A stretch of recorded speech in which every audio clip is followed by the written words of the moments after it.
नमस्कार, जय हिंद। पूर्व सैनिकों के लिए आईटीबीपी में ड्राइवर पोस्ट के लिए वैकेंसी आया हुआ है, तो चलिए उसको देख लेते हैं और क्या इसके लिए प्रक्रिया है उसको समझ लेते हैं।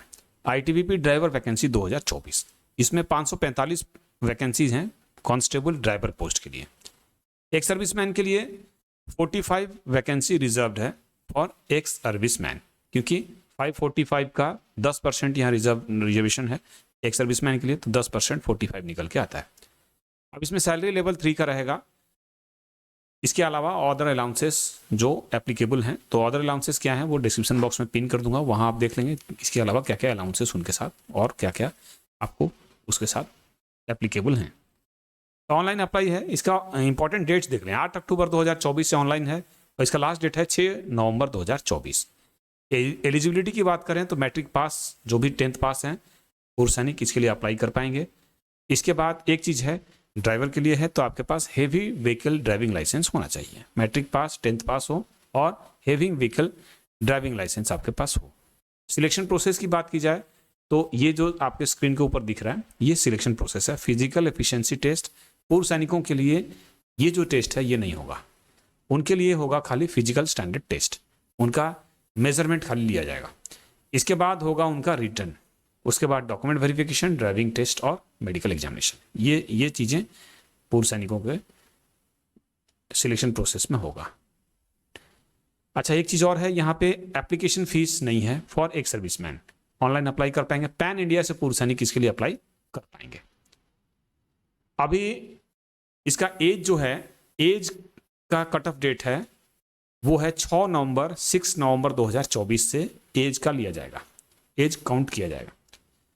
तो इसके लिए एज रिलैक्सेशन भी आप देखेंगे, तो मैं एज रिलैक्सेशन का मैं अभी पहले नोटिफिकेशन में आपको दिखा देता हूं इसका क्या एज का रिलैक्सेशन मिल रहा है।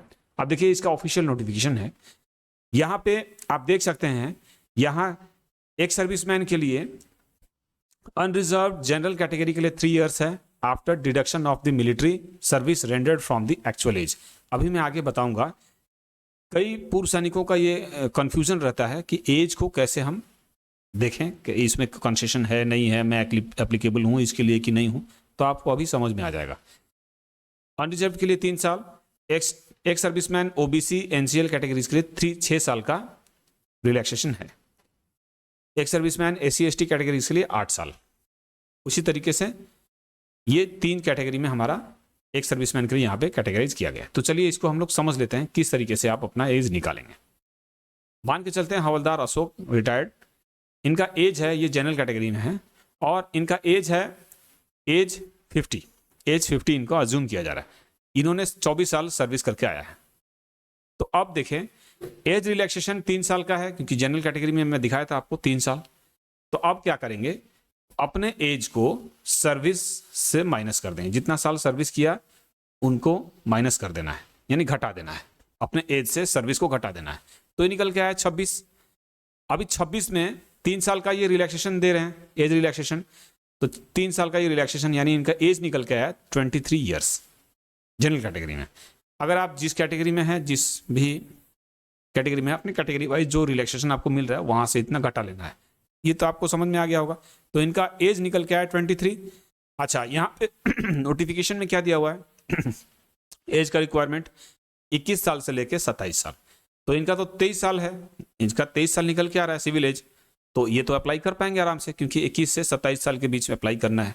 तो ये आपको समझ में आ गया होगा। देखिए इंपॉर्टेंट कॉन्सेप्ट है, इसको समझ लेना है। और ये इसमें है, जरूरी नहीं है कि जितने भी गवर्नमेंट जॉब्स के लिए आप अप्लाई कर रहे हैं आप सब में सेम हो, ऐसा नहीं है। सब में अलग अलग है, बैंकिंग में अलग है, कुछ में अलग है, सब में आपको डिफरेंट मिलेगा। सेंट्रल गवर्नमेंट, स्टेट गवर्नमेंट का अलग अलग पॉलिसी है, उसमें भी पीएसयू बैंक्स में अलग अलग जो सेक्टर्स हैं उसमें आपको अलग अलग मिलेगा। तो आप एक बार नोटिफिकेशन को देखें, उसी हिसाब से जो नोटिफिकेशन में बोल रहे हैं वो ऑफिशियल नोटिफिकेशन में उस हिसाब से आप उसको फॉलो करें। तो ये इंपॉर्टेंट था। बाकी मैं ये जो नोटिफिकेशन है इसको मैं नीचे डिस्क्रिप्शन बॉक्स में डाल दूंगा, पिन कर दूंगा, वहां से आप इसको कर सकते हैं, आराम से इसको रेफर कर लेंगे। बाकी इसमें कुछ खास नहीं है, जो भी पूर्व सैनिक हैं इसमें बस रिटर्न है और रिटर्न भी नॉर्मल रहता है। बाकी आपको मेडिकल एग्जामिनेशन पे ऊपर फोकस करना है। मेडिकल ओवरवेट अगर है तो उस पर थोड़ा ये फोकस करना है, ओवरवेट वाले को ये नहीं रखते हैं। तो ये सब चीज़ें हैं। बाकी आपके पास ड्राइविंग लाइसेंस है, हेवी ड्राइविंग लाइसेंस है, तो आराम से आप अप्लाई कर पाएंगे। थैंक्स फॉर वॉचिंग, मिलते हैं अपने नेक्स्ट वीडियो में, तब तक के लिए जय हिंद, जय भारत।